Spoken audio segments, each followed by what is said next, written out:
I think everybody knows what time it is.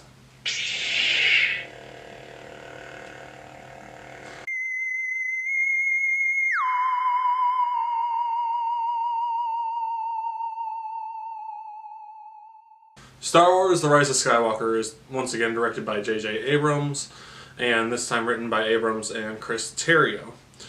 And this time it sees the main group of Rey, Finn, Poe, and the offset of Kylo Ren in many different situations. Now, I can't even really disclose what a lot of the plot is for the movie because basically everything is spoilers because nobody knows what the plot is for the movie. But I will say that this has been the first time with the sequel trilogy that I've come out with very mixed feelings from the movie. I'm going to go ahead and start with some of my problems because literally the beginning of the movie is probably my biggest problem, and that's that the first third or so of the movie spends a lot of time just dumping exposition for the plot to go to a certain place that it wants it to go. And that can work sometimes, but the beginning is set to be incredibly fast-paced, like at a ridiculous speed. It's jumping from scene to scene to scene to scene and trying to tell you what's going on with these characters and everything, and it feels messy. And I feel like that's going to be a criticism you see come up a lot for this movie, is that it is messy. But like I said, the first 30-40 minutes, especially the first act, is probably the weakest part of the movie because of what it's trying to set up, because it feels like it's trying to be so much more than it can put in its own film. In a way, it almost feels like a sequel to The Force Awakens instead of The Last Jedi because of some of the things they do. And I'm not going to get into it now, but there are two creative decisions that they made in this movie that I had really big problems with that I will address at a different point, not in this video. But the main problem is the plot. The story is the main problem. The story structure is different from just about every Star Wars film because every Star Wars movie has kind of the same setup, action, climax, and everything like that. This one starts off, you could say, in the middle of the action or whatever, in media res, but the way it does it feels so rushed that it's hard to enjoy that part. But like I said, the story feels like it's trying to do so much, and my biggest problem with the story is that it feels like it's trying to be a satisfying culmination of all 9 movies and everything, which in a way it should be and everything, but it gets lost in trying to be its own movie when it's doing that, and it feels like they're throwing in some fun stuff in there, but it feels like it's like it's just fan service type things, and some of it bothered me to the point where it almost felt like the movie was pandering to me, which really kind of put me off. But to get past all the negative stuff, there is a lot I still really loved about this movie. The characters, I really like what they did with just about every character, especially with Kylo Ren and Rey.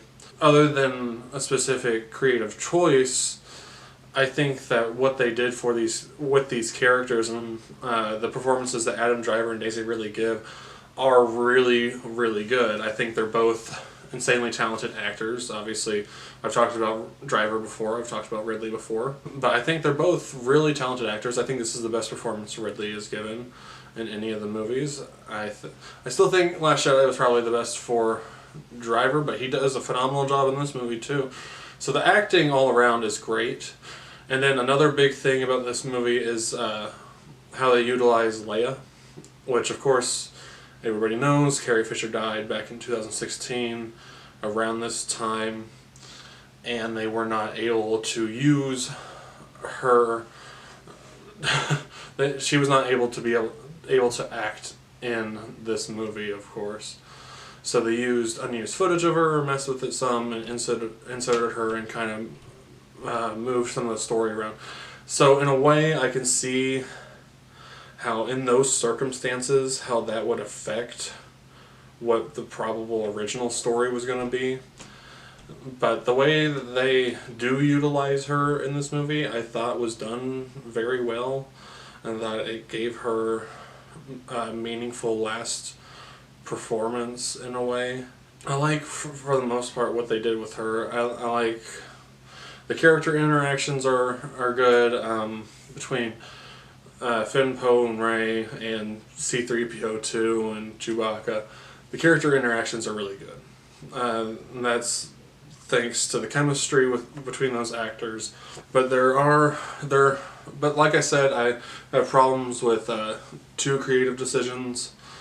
I know, like I said, I'm not going to address that right now, but there were some other creative decisions that I did really, really like, where, like I said, how some of the fan service seemed pandering, some of the other fan service seemed completely necessary, and it had some amazing moments, and I thought that certain parts of the movie were really, really good. Of course, the music was amazing. John Williams does a great job every time.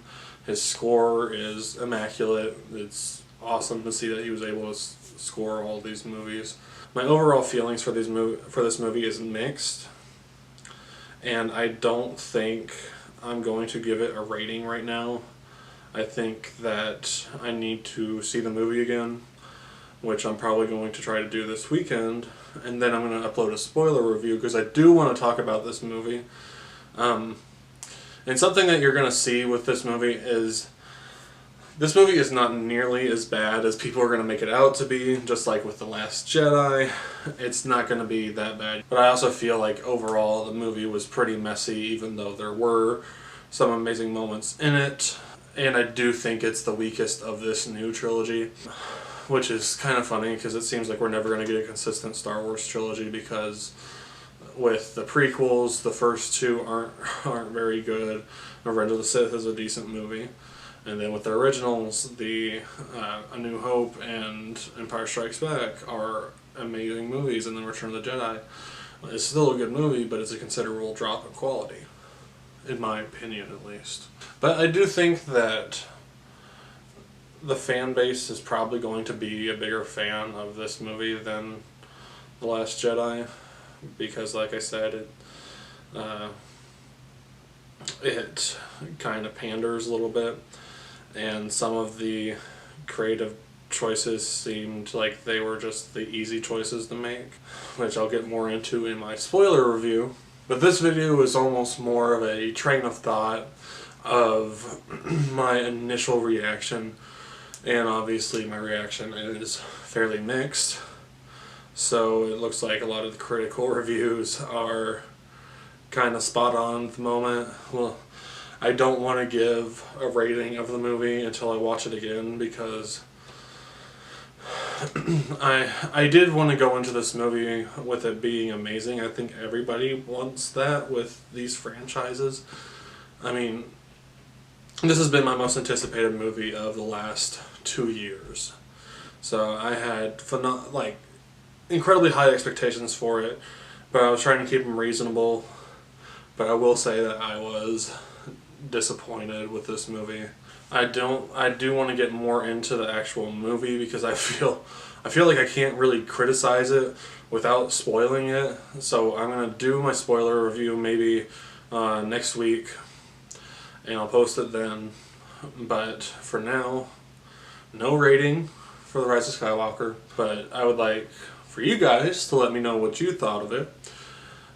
Comment below.